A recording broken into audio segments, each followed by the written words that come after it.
बिस्मिल्लाहिर्रहमानिर्रहीम। अस्सलाम वालेकुम। हार्वर्ड एकेडमी की तरफ से आपको वेलकम कहते हैं। हम पेंशन रूल्स को पढ़ रहे हैं जो मुख्तलिफ़ एफपीएससी के कोर्सेज़ में सिलेबस में शामिल होते हैं। हम लेटेस्ट और अप टू डेट जो वर्जन है अमेंडेड टू डेट 2019-20 तक के पेंशन रूल्स उनको हम कवर कर रहे हैं। तो ये फाइनेंस डिवीज़न के अंडर ही इनको तरतीब दिया जाता है और फाइनेंस डिवीज़न का ही ये मामला होता है पेंशन की कैलकुलेशन। तो पेंशन रूल्स फाइनेंस के रेलिवेंट फील्ड जो रखने वाले हैं उनके लिए इम्पॉर्टेंट है, स्पेशली सर्विंग इन गवर्नमेंट। तो लास्ट लेक्चर में बात कर रहे थे इनवैलिड पेंशन पे। तो इनवैलिड पेंशन की पहले तारीफ़ भी बताते चलें, लेसन की रिवाइज थोड़ा सा करते चलें कि इनवैलिड पेंशन वो होती है जो मेडिकल ग्राउंड्स पे होती है और एक इंडिविजुअल इनेबल हो जाता है कि वो अपनी ड्यूटीज़ को कंटिन्यू कर सके परफेक्टली विद एफिशिएंसी। ठीक है, तो इसी तरीके से एक टेलीग्राफ डिपार्टमेंट के एम्प्लॉयज़ के रेलिवेंट भी रूलिंग है। सेक्शन 448 हमें सिग्नलर्स इन द टेलीग्राफ डिपार्टमेंट के बारे में बताता है कि उनकी पेंशन की जब कैलकुलेशन आप करना चाहते हैं या इनवैलिड पेंशन उन पे अप्लाई होती है तो फॉर्म्स वगैरह कौन से सबमिट होते हैं, उसमें कौन फॉर्म सबमिट करेगा और उसमें क्या स्टेटमेंट लिखी होगी, तो ये जानना लाजमी है। इसका पार्ट ए है, in the case of signaller in Pakistan telegraph department the medical certificate prescribed, जो कि हमने पहले बात की है, बाई आर्टिकल 447 जो उसकी मुख्तलिफ वर्डिंग थी, यानी कि पार्शल थी या कंप्लीट इनेबल है इनवैलिड पेंशन के लिए, may if it is found after medical examination, कि ये जो एक प्रिस्क्राइब्ड फॉर्म है वो सबमिट तो होगा ही मेडिकल ग्राउंड पे जब वो एक इनवैलिड हो जाता है, that it can not be granted be dispensed with in special cases when inefficiency is not to the result of misconduct. अब ये है कि वो ये देखा गया कि मेडिकल सर्टिफिकेट की बेसिस पे वो अनफिट नहीं है, लेकिन उसको चूँकि सिग्नलर जो है टेलीग्राफ डिपार्टमेंट में उनकी वर्किंग डिफरेंट नेचर की होती है, तो उनको दरख्वास्त की जाती है कि इनको मिसकंडक्ट नहीं है लेकिन मेडिकली वो उस लेवल की फ़िटनेस भी नहीं है, तो इनको रिटायर किया be dispensed with in special cases. तो इनको स्पेशल केस की मद में डिस्पेंस ऑफ किया जाएगा when inefficiency is not the result of misconduct. Inefficient हुआ है लेकिन हेल्थ की वजह से हुआ है, ना कि जानबूझ के वो डिसिप्लिन की वजह से। And instead of it 2 certificate, मज़ीद उनके 2 सर्टिफिकेट लगेंगे।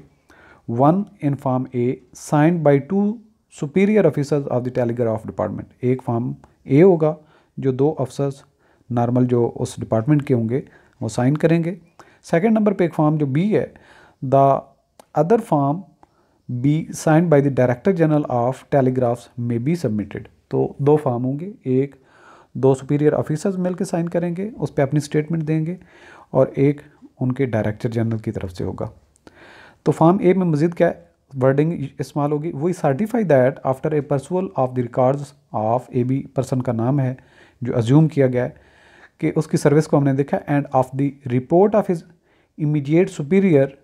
ड्यूरिंग द लास्ट 12 मंथ, उसके पिछले 12 महीनों की रिपोर्ट को देखते हुए जो उसकी सर्विस की हुई are satisfied that he is permanently incapacitated for the duties of signaller in the telegraph department, कि वो टेलीग्राफ डिपार्टमेंट में लास्ट 12 मंथ के रिकॉर्ड को देखते हुए ये अब हम इससे सेटिस्फाई हैं कि ये मज़ीद अपनी ड्यूटी को कंटिन्यू नहीं कर पाएगा, नहीं परफॉर्म कर पाएगा।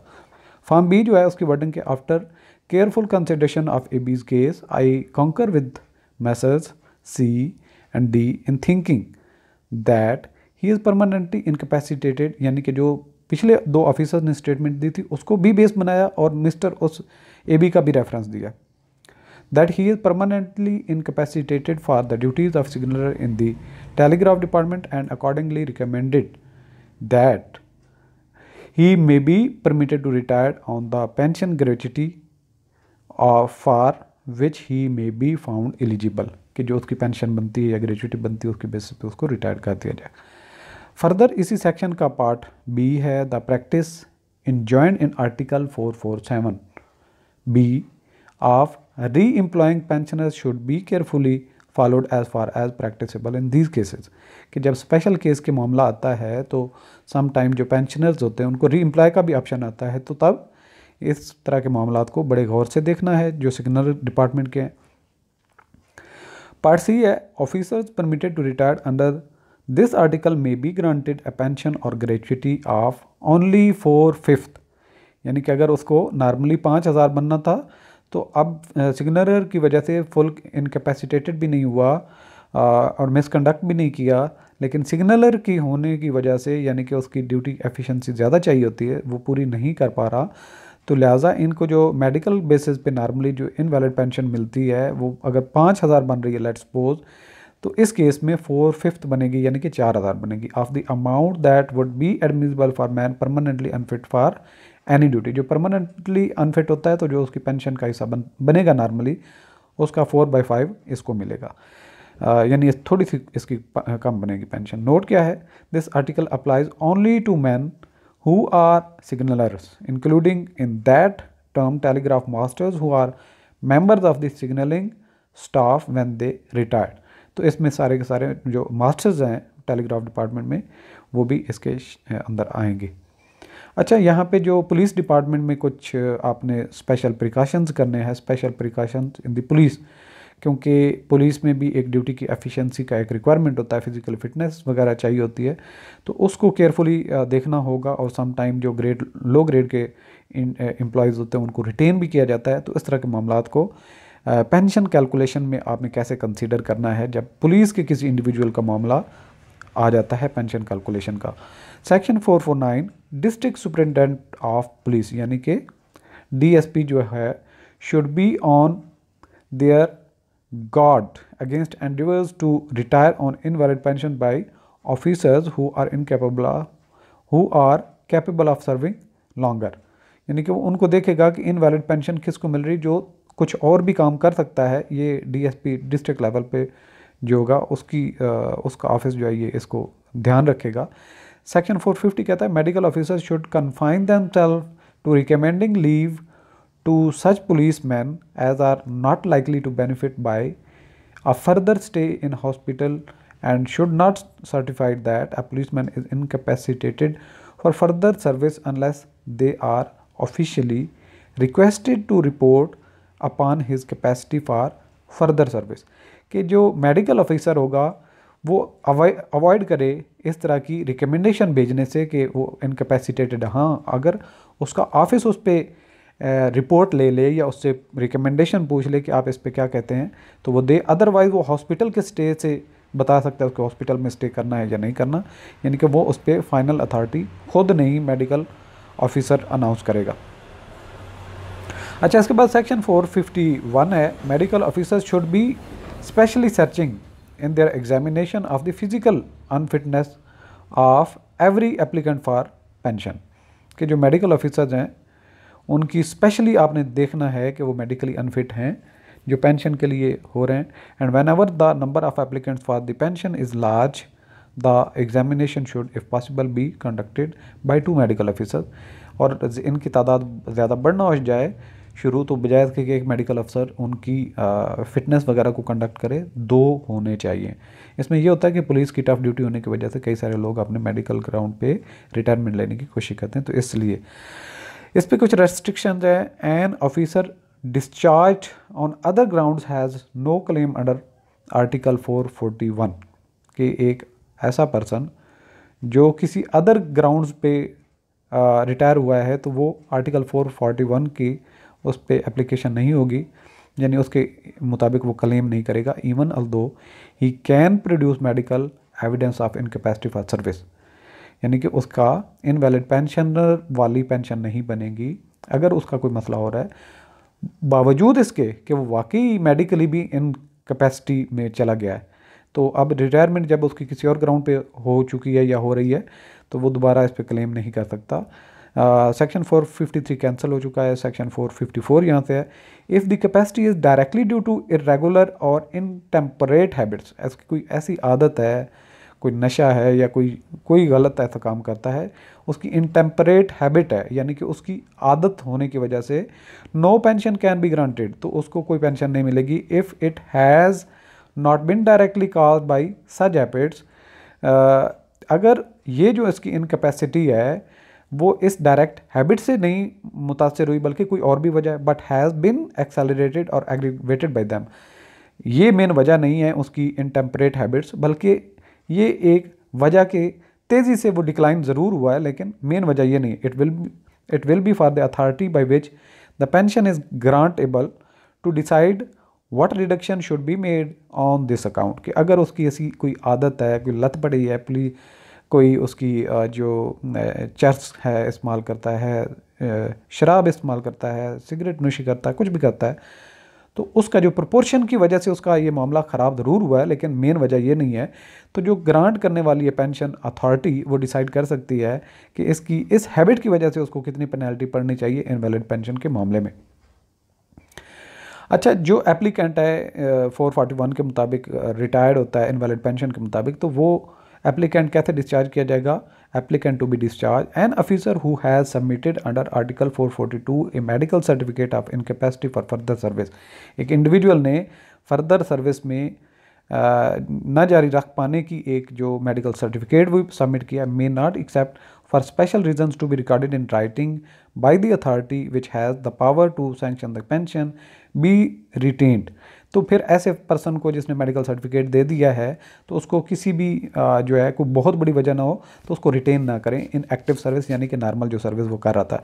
Pending a decision on his application for pension, हाँ उसने मेडिकल सर्टिफिकेट तो दे दिया, अब पेंशन का डिसीजन होना है, तो पेंशन के इस इंटरम डिसीजन में उसको आप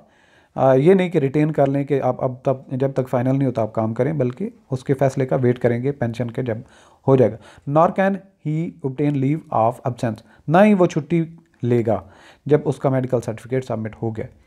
तो ये आपने बड़ा पॉइंट है, टिपिकल ये याद रखने। The authority which has the power to sanction the pension, एक ऐसी अथॉरिटी जो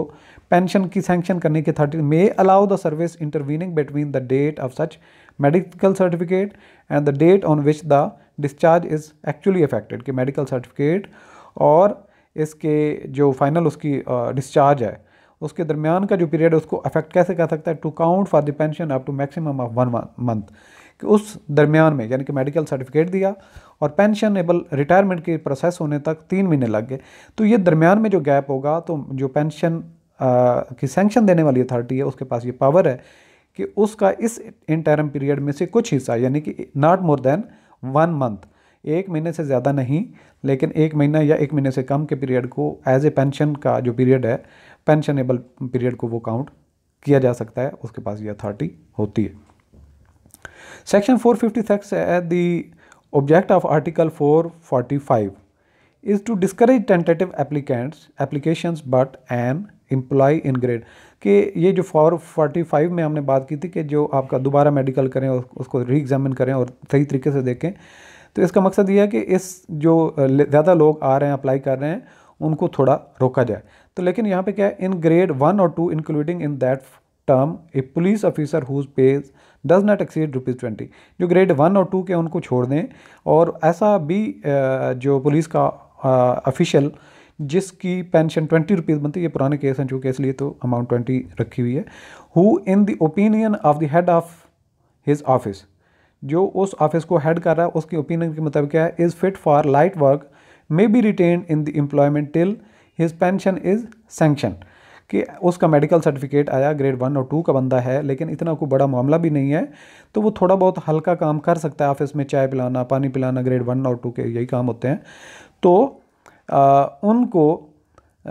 फिर जो आप रिटेन कर सकते हैं ऑफिस में जब तक उनके मेडिकल सर्टिफिकेट के सबमिट होने के बाद पेंशन का जो प्रोसेस कंप्लीट नहीं होता, provided that his place is not filled up till he retire, कि जब तक वो रिटायर नहीं होता और उसकी ये पोस्ट भी दोबारा फिल नहीं कर ली जाती, यानी उसकी जगह पे कोई और नहीं भर्ती होता, तो वो रिटेन किया जा सकता है। And that his service counts only for the actual period of service rendered after the date of his medical certificate not exceeding 1 month, तो जो मेडिकल सर्टिफिकेट देने के बाद उसकी रिटेन भले 6 महीने उसको रखा रहे, लेकिन पीरियड जो पेंशन के लिए काउंट होगा उसका सिर्फ 1 महीना ही काउंट होगा ज़्यादा से ज़्यादा। सेक्शन 457 है, article 455 refers only to the retention in active service of an officer who has furnished a medical certificate in support of an application for invalid pension और ग्रेचुइटी वाइल इन पाकिस्तान, कि जो एक पाकिस्तान में था, इस तरह के पर्सन को ही हम इंटरटेन करेंगे जो जिसने मेडिकल सर्टिफिकेट दिया और पेंशन और ग्रेचुइटी क्लेम की है। The retirement of an officer who is absent on leave other than privilege leave, जो उसकी लीव बनती थी उसके अलावा कोई वो लीव पर चला गया हुआ है, when such certificate is submitted, जब वो मेडिकल सर्टिफिकेट सबमिट करेगा, may have effect from the termination of his leave, जब उसकी ये छुट्टी ख़त्म हो गई, यानी कि फ़र्ज़ किया एक इंडिविजुअल की छुट्टी जनवरी के एंड पे ख़त्म हो रही थी, ठीक है, जनवरी के एंड पे ख़त्म हो रही थी, लेकिन उसकी छुट्टी जो है जनवरी के एंड पे ख़त्म हो रही थी, मेडिकल सर्टिफिकेट उसने 20 जनवरी को सबमिट किया, लेकिन उसकी जब छुट्टी ख़त्म होगी तो मेडिकल सर्टिफिकेट उसका एडमिट होगा, यानी जब छुट्टी ख़त्म होगी तो मेडिकल सर्टिफिकेट के प्रोसेस टाइम शुरू होगा। And the officer may continue to draw leave allowance to the end of his leave, कि जब तक वो छुट्टी पे है उस छुट्टी के दौरान में उसको जो लीव अलाउंस है वो मिल जाएगा। तो ये था आज का हमारा लेसन। बाकी कंप्लीट कोर्स हमारा आप ज्वाइन करने के लिए आप पावर्ड एकेडमी को कांटेक्ट कर सकते हैं। ऑल द बेस्ट, अल्लाह हाफिज़।